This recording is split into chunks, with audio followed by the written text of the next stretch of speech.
And now, ladies and gentlemen, UHCL Associate Professor in Engineering Management, Dr. Bosker.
But I'm assuming some people are there. I wanted tonight to have a journey through time theme, which is why we started with Bach. So we're in the Baroque period now. Bach composed this piece in 1735. Yes, I know, exactly. And we'll come back to the date. It's going to be important. He called this the Italian Concerto. Now, concerto we usually associate with a solo instrument and an orchestra, but Bach tried to capture that within just the one solo instrument. Speaking of instruments, in the Baroque period, Bach didn't have the modern pianoforte as we know it today. He had a harpsichord, an organ, a clavichord, so all of these different instruments that were the ancestors of the modern piano. And their mechanisms, of course, were different. For instance, with the harpsichord, when you push a key, the string gets plucked. Whereas in this piano, when I push a key, the hammer hits the string. So we have more capabilities with the piano. We can use the pedals that would sustain the note. We can play with dynamics. We can play softer. We can play louder. We can do all of that. But back in the Baroque period, we couldn't. So there's always a debate as to how much of this gorgeous instrument that one should use while playing a Baroque piece. The answer is, it depends within certain limitations, but if you've noticed, I have used hardly any pedal because that just suits the piece. Now we're jumping one musical era. Actually, we're jumping the classical period for now. Now we're at the Romantic period, where we have Frédéric Chopin, of course, who was the master of melody. The first Mazurka he composed when he was 20 years old, so around 1830s, I think. He had just left Poland. He went to Vienna because Poland was in war with the Russian Empire, and that's a different lecture. A Mazurka, because it's based on a dance, there are more light, more airy pieces, there are short pieces, but because it's Chopin, there's nothing simple about it. It has beautiful melodies, but also you feel that there's something deep, because Chopin never went back to his home country that he dearly loved. So almost in all of his music, we hear that longing for his country. Very short amount of time and space, Chopin is able to say a lot for us. So.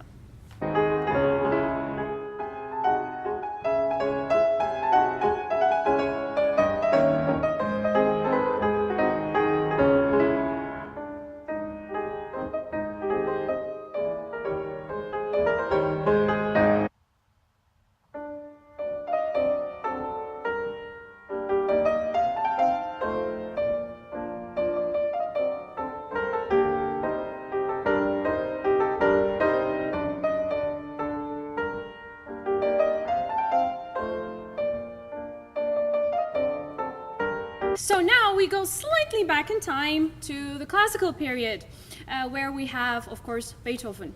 Since it's Beethoven, he didn't sort of knock on the door of the Romantic period. He sort of blasted open the gates and he said, I'm here, this is the Romantic period now. So this is around 1802, 1803. So not only we have the turn of the century, but we now have a different musical era. He composed 32 piano sonatas, and the Tempest is number 17. He didn't name it the Tempest Sonata. There's an anecdote that goes that Beethoven was talking to one of his colleagues, his publisher, and he said everyone should read Shakespeare's The Tempest, the play, in consideration of the sonata.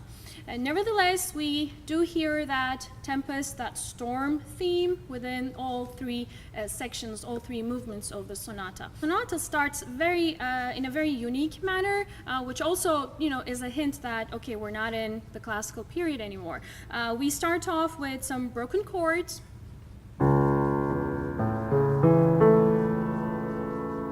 which sort of lays the foundation that this is, the beginning of the sonata. And then we hear the thunder.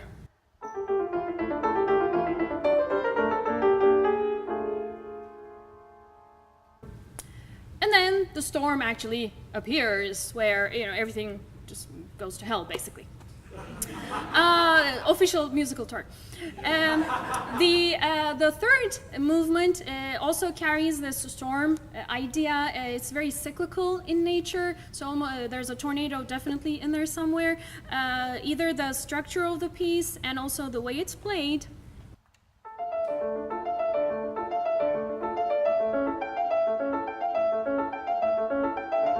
So it's very cyclical, and it's just gorgeous.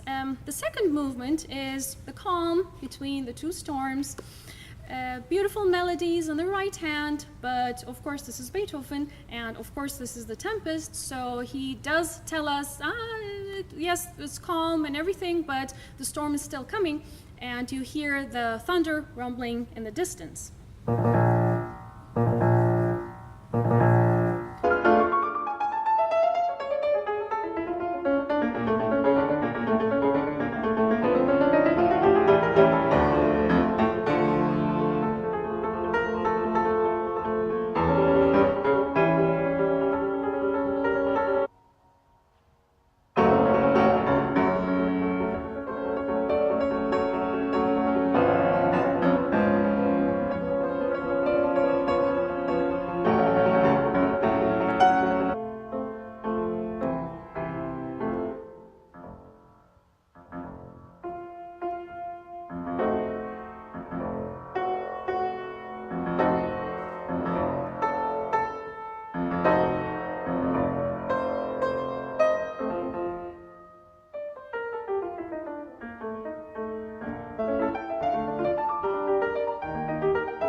Now we're in the late Romantic period, where we have Rachmaninoff, of course. The piece is the C-Sharp minor Prelude. Rachmaninoff wrote 24 preludes, and this isn't uncommon. Bach did that, Rachmaninoff, Chopin before him, and Debussy after Rachmaninoff, so other composers also did this as well. So a prelude is just a short piece, but there are 24 of them because he composed one prelude for each key. So there's one prelude for C major, one for C minor, one for C-sharp major, and one for C-sharp minor, and so on. So there are 24 of them. But he didn't set out to write 24 preludes. He wrote the C-sharp minor prelude as part of another series, but it was so popular, it sort of caught on a life of its own. Whatever Rachmaninoff composed, whatever he performed, it didn't matter. This prelude was so famous that the audience literally yelled, C-sharp minor! So they wanted to hear him. We're very fortunate to have recordings of Rachmaninoff playing his own pieces. He was an incredible pianist. His professor, and he was, again, around 19, 20 years old, I think, when he composed this.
Rachmaninoff also didn't have long hair when he composed this piece.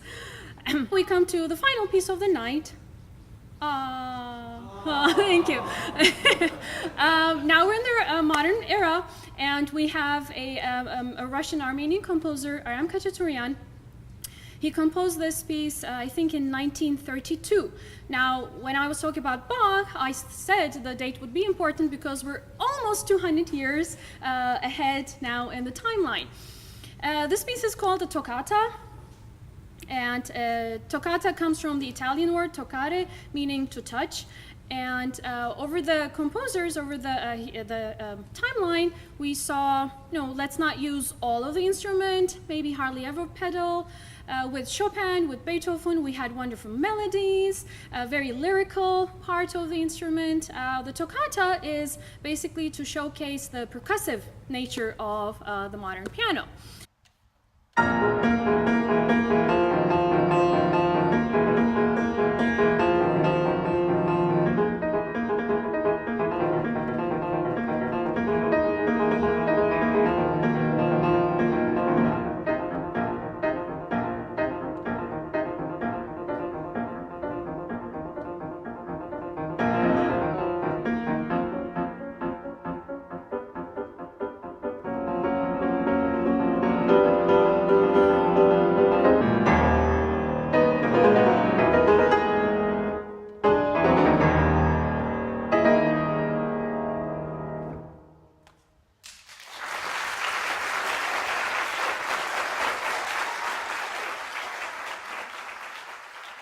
Alberto Ginastera, Danza della Mossa Donosa.